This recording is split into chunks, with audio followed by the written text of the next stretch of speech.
നമസ്കാരം. ന്യൂസ് കേരള പ്രധാന വാർത്തകളുമായി CK നാസർ കാഞ്ഞങ്ങാട്. മഹാകുംഭമേളയിലെ തിക്കിലും തിരക്കിലും പെട്ട് 10 പേർ മരിച്ചു, നിരവധി പേർക്ക് പരിക്കേറ്റു. ബാരിക്കേഡ് മറികടക്കാൻ വലിയ ആൾക്കൂട്ടം ശ്രമിച്ചതാണ് അപകടം കാരണമെന്ന് ഉത്തർപ്രദേശ് മുഖ്യമന്ത്രി യോഗി ആദിത്യനാഥ് പറഞ്ഞു. ഇന്നലെ പുലർച്ചെ 1 മണിക്കും 2 മണിക്കും ഇടയിൽ വലിയ ജനക്കൂട്ടം എത്തിച്ചേർന്നുവെന്നും സജ്ജീകരണങ്ങളെല്ലാം കൃത്യമായിരുന്നുവെന്നും അദ്ദേഹം വ്യക്തമാക്കി. ഊഹാപോഹങ്ങളിൽ വിശ്വസിക്കരുതെന്നും സർക്കാർ അതിവേഗം ഇടപെടുകയും പരിക്കേറ്റവർക്ക് ചികിത്സ നൽകുകയും ചെയ്തുവെന്നും അദ്ദേഹം കൂട്ടിച്ചേർത്തു. കുംഭമേള ദുരന്തത്തിൽ ഉത്തർപ്രദേശ് സർക്കാരിനും കേന്ദ്ര സർക്കാരിനുമെതിരെ രൂക്ഷ വിമർശനവുമായി പ്രതിപക്ഷം. വിഐപികൾക്ക് പിന്നാലെ പോയ യോഗി സർക്കാർ ക്രമീകരണങ്ങൾ ഏർപ്പെടുത്താതെ സാധാരണക്കാരായ തീർത്ഥാടകരുടെ ജീവൻ ബലി കഴിച്ചെന്ന് കോൺഗ്രസ്, ആദ്മി പാർട്ടി, സമാജ്വാദി പാർട്ടി തുടങ്ങിയ കക്ഷികൾ കുറ്റപ്പെടുത്തി. രാജ്യത്തിൻ്റെ അഭിമാനമായ ശ്രീഹരിക്കോട്ടയിലെ സതീഷ് ധവാൻ സ്പേസ് സെൻ്ററിൽ നിന്നുള്ള 100ാം വിക്ഷേപണ ദൗത്യം വിജയത്തിലെത്തി ISRO. ഇന്നലെ രാവിലെ 6:23 2ാം നമ്പർ ലോഞ്ച് പാഡിൽ നിന്നും കുതിച്ചുയർന്ന GSLV F-15 റോക്കറ്റ് 2ാം തലമുറ ഗതിനിർണയമായ ഉപഗ്രഹമായ NVS-2 വിജയകരമായി ഭ്രമണപഥത്തിൽ വിന്യസിച്ചു.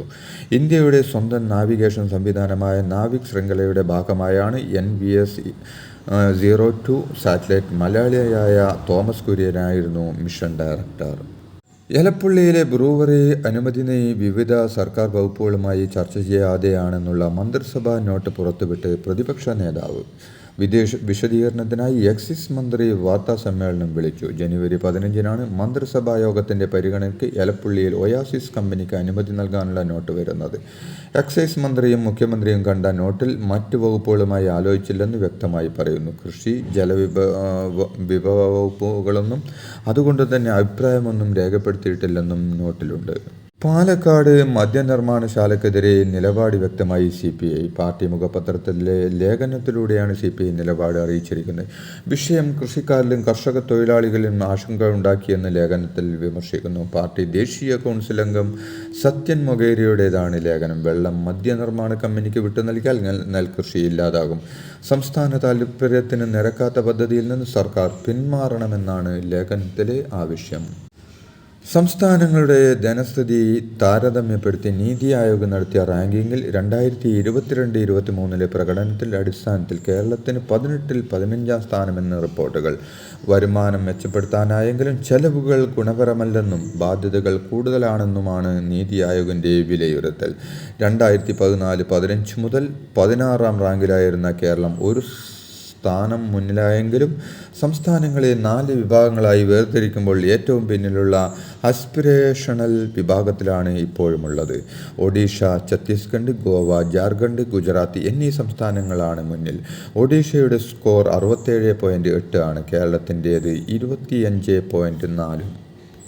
പാലക്കാട് ബ്രൂവറി വിവാദത്തിൽ പ്രതിപക്ഷ നേതാവ് VD സതീശൻ അതീവ രഹസ്യമെന്ന് പറഞ്ഞ് പുറത്തുവിട്ട ക്യാബിനറ്റ് നോട്ട് 13 ദിവസം മുമ്പ് ഗവൺമെൻറ് വെബ്സൈറ്റിൽ പ്രസിദ്ധീകരിച്ചതാണെന്ന് എക്സൈസ് വകുപ്പ് മന്ത്രി MB രാജേഷ്. അതിന് ഒരു രഹസ്യവും സ്വഭാവവും ഇല്ലെന്നും കള്ളത്തരം പൊളിഞ്ഞാലെങ്കിലും പ്രതിപക്ഷ നേതാവിന് അല്പം ജാള്യതയൊന്നും അപവാദവും ഭയന്ന് പദ്ധതിയിൽ നിന്ന് പിന്നോട്ട് പോവില്ലെന്നും മന്ത്രി തിരുവനന്തപുരത്ത് വിളിച്ചു ചേർത്ത വാർത്താ സമ്മേളനത്തിൽ പറഞ്ഞു. മന്ത്രിസഭ പ്രാരംഭ അനുമതി നൽകിയ പാലക്കാട് എലപ്പുള്ളിയിലെ ബ്രൂവറി പ്ലാന്റിനായി ഒരു തുള്ളി ഭൂഗർഭജലം പോലും എടുക്കില്ലെന്നും ഇതുകൂടാതെ പ്ലാന്റിൽ 5 ഏക്കർ ഭൂമിയിൽ ജലസംഭരണി നിർമ്മിക്കുമെന്ന കാര്യം പ്രപ്പോസലിൽ ഉൾപ്പെടുത്തിയിട്ടുണ്ടെന്നും മന്ത്രി അറിയിച്ചു. ബ്രൂവറി വിഷയത്തിൽ മന്ത്രി K. കൃഷ്ണൻകുട്ടിയുടെ നിലപാടിനെതിരെ അഭിപ്രായമുയർന്നെങ്കിലും സർക്കാരിനൊപ്പം നിൽക്കാൻ JDS നേതൃത്വ യോഗത്തിൽ തീരുമാനം. K. കൃഷ്ണൻകുട്ടി മാറണമെന്ന് 9 ജില്ലാ കമ്മിറ്റികൾ ആവശ്യപ്പെട്ടെങ്കിലും മന്ത്രിയെ മാറ്റില്ലെന്നും മന്ത്രിമാറ്റ ചർച്ച അനുവദിക്കില്ലെന്നും മാത്യു T. തോമസ് നിലപാടെടുത്തു. സംസ്ഥാനത്തെ 30 തദ്ദേശ വാർഡുകളിലെ ഉപതെരഞ്ഞെടുപ്പ് ഫെബ്രുവരി 24 നടത്തുമെന്ന് സംസ്ഥാന തെരഞ്ഞെടുപ്പ് കമ്മീഷണർ A. ഷാജഹാൻ അറിയിച്ചു. വയനാട് ഒഴികെയുള്ള 13 ജില്ലകളിലായി 1 കോർപ്പറേഷൻ വാർഡ്, 2 ബ്ലോക്ക് പഞ്ചായത്ത് വാർഡുകൾ, 3 മുനിസിപ്പാലിറ്റി വാർഡുകൾ, 24 ഗ്രാമപഞ്ചായത്ത് വാർഡുകൾ എന്നിവയിലേക്കാണ് ഉപതെരഞ്ഞെടുപ്പ്. വയനാട് പൂക്കോട് വെറ്റിനറി സർവകലാശാലയിലെ സിദ്ധാർത്ഥൻ്റെ മരണവുമായി ബന്ധപ്പെട്ട കേസിൽ പ്രതികളായ വിദ്യാർത്ഥികൾക്ക് പഠനം തുടരാൻ അനുമതി. ഇവർക്ക് വെറ്റിനറി സർവകലാശാലയുടെ മണ്ണുത്തി ക്യാമ്പിൽ പഠനം തുടരാമെന്ന ഹൈക്കോടതി സിംഗിൾ ബെഞ്ച് ഉത്തരവ് ഡിവിഷൻ ബെഞ്ച് ശരിവച്ചു.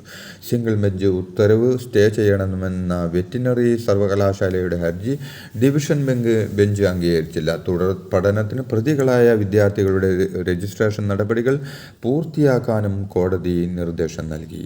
മാധ്യമപ്രവർത്തകർ വേട്ടയാടപ്പെടുകയും ആക്രമിക്കപ്പെടുകയും ചെയ്യുന്ന സാഹചര്യം രാജ്യത്ത് നിലനിൽക്കുമ്പോൾ മാധ്യമപ്രവർത്തകർക്ക് കേരള സമൂഹത്തിൽ മികച്ച സ്വീകാര്യത ലഭിക്കുന്നതായി നിയമസഭാ സ്പീക്കർ എൻ ഷംസീർ പറഞ്ഞു. ഇൻഫർമേഷൻ പബ്ലിക് റിലേഷൻസ് വകുപ്പിന്റെ ആഭിമുഖ്യത്തിൽ മസ്കറ്റ് ഹോട്ടലിൽ സംഘടിപ്പിച്ച മാധ്യമ ദിനാഘോഷം ഉദ്ഘാടനം ചെയ്ത് സംസാരിക്കുകയായിരുന്നു അദ്ദേഹം. ഹോമിയോ മരുന്നുകൾ നിർമ്മിക്കുന്ന പൊതുമേഖലാ സ്ഥാപനമായ ഹാംകോയ്ക്ക് അനുവദിച്ച സ്പിരിറ്റിൻ്റെ പെർമിറ്റ് നഷ്ടപ്പെട്ടു. 2000 ലിറ്റർ സ്പിരിറ്റിൻ്റെ പെർമിറ്റാണ് നഷ്ടപ്പെട്ടത്. സ്പിരിറ്റ് കിട്ടാതായതോടെ മരുന്നുകളുടെ ഉൽപ്പാദനം സ്തംഭിച്ചു. പെർമിറ്റ് നഷ്ടപ്പെട്ട സംഭവം ഗൗരവമുള്ളതാണെന്നും വിഷയത്തിൽ സമഗ്രാന്വേഷണം വേണമെന്നും ആവശ്യപ്പെട്ട് തൊഴിലാളി സംഘടനകൾ രംഗത്തെത്തിയിട്ടുണ്ട്. കോഴിക്കോട് അന്താരാഷ്ട്ര വിമാനത്താവളത്തിൽ നിന്ന് ഹജ്ജ് യാത്രയ്ക്ക് പുറപ്പെടുന്ന തീർത്ഥാടകരിൽ നിന്ന് വിമാനയാത്രാ ഇനത്തിൽ അധിക തുക ഈടാക്കുന്ന വിഷയത്തിൽ അടിയന്തര പരിഹാരം ആവശ്യപ്പെട്ട് സംസ്ഥാന ഹജ്ജ് committee chairman advocate Hussain Saqafi Chullikode കേന്ദ്ര ഹജ്ജ് committee chief executive officer Naseem അഹദുമായി കൂടിക്കാഴ്ച നടത്തി. ഇത്തവണ യാത്ര പുറപ്പെടുന്ന തീർത്ഥാടകർ സമർപ്പിച്ച ഭീമൻ ഹർജിയിലെ ആവശ്യങ്ങൾ സിഇഒയുടെ ശ്രദ്ധയിൽപ്പെടുത്തി. നെന്മാറ ഇരട്ടക്കൊലക്കേസിൽ തന്നെ 100 വർഷം ശിക്ഷിക്കണമെന്ന് പ്രതി ചെന്താമര കോടതിയിൽ. പരിക്ക് വല്ലതും ഏറ്റിട്ടുണ്ടോ എന്ന കോടതിയുടെ ചോദ്യത്തോടാണ് പ്രതിയുടെ പ്രതികരണം. മുൻവൈരാഗ്യം വെച്ച് ആസൂത്രണത്തോടെ നടത്തിയ കൊല എന്നാണ് സംഭവത്തിൽ പോലീസ് കോടതിയിൽ സമർപ്പിച്ച റിമാൻഡ് റിപ്പോർട്ടിൽ പറയുന്നത്. മനസ്താപമില്ലാത്ത കുറ്റവാളിയാണ് പ്രതിയെന്നും തൻ്റെ പദ്ധതി കൃത്യമായി നടപ്പിലാക്കിയതിൻ്റെ സന്തോഷം പ്രതിക്കുണ്ടെന്നും പോലീസ് റിപ്പോർട്ടിൽ പറയുന്നു. ജനുവരിയിലെ ഭക്ഷ്യധാന്യങ്ങൾ 2 ദിവസത്തിനകം റേഷൻ കാർഡ് ഉടമകൾ കൈപ്പറ്റണമെന്ന് മന്ത്രി GR അനിൽ പറഞ്ഞു. ജനുവരിയിലെ വിതരണത്തിന് ആവശ്യമായ ഭക്ഷ്യധാന്യങ്ങൾ എല്ലാ റേഷൻ കടകളിലും ഉണ്ടെന്നും റേഷൻ കടകളിൽ സ്റ്റോക്കില്ലെന്നും കടകൾ കാലിയാണെന്നുമുള്ള ചില മാധ്യമ വാർത്തകൾ വസ്തുതാവിരുദ്ധമാണെന്നും മന്ത്രി അറിയിച്ചു. വട്ടിയൂർക്കാവിൽ ഓടിക്കൊണ്ടിരിക്കുന്ന സ്കൂൾ ബസ്സിൽ കത്തിക്കുത്തി. നെട്ടയത്തെ സ്വകാര്യ സ്കൂളിൻ്റെ ബസ്സിൽ വെച്ച് +1 വിദ്യാർത്ഥി 9ാം ക്ലാസ് വിദ്യാർത്ഥിയെയാണ് കുത്തി പരിക്കേൽപ്പിച്ച്. നെട്ടയ മലമുകളിൽ വെച്ചാണ് ബസ്സിനുള്ളിൽ ആക്രമണം നടന്നത്. കുത്തേറ്റ വിദ്യാർത്ഥിയെ ഉടനെ തിരുവനന്തപുരം മെഡിക്കൽ കോളേജ് ആശുപത്രിയിൽ ചികിത്സയ്ക്കായി പ്രവേശിപ്പിച്ചു. കുത്തിയ വിദ്യാർത്ഥി വട്ടിയൂർക്കാവ് പോലീസിൻ്റെ കസ്റ്റഡിയിലാണ്. വേനൽക്കാലത്ത് വന്യമൃഗങ്ങൾ കാട്ടിൽ തന്നെ ഭക്ഷണവും വെള്ളവും ഉറപ്പാക്കാൻ പദ്ധതിയുമായി സർക്കാർ. മിഷൻ ഫോഡർ ആൻഡ് വാട്ടർ എന്ന് പേരിട്ടിരിക്കുന്ന പദ്ധതി 3 ഘട്ടങ്ങളിലായി നടപ്പിലാക്കുമെന്ന് വനം മന്ത്രി AK ശശീധരൻ അറിയിച്ചു.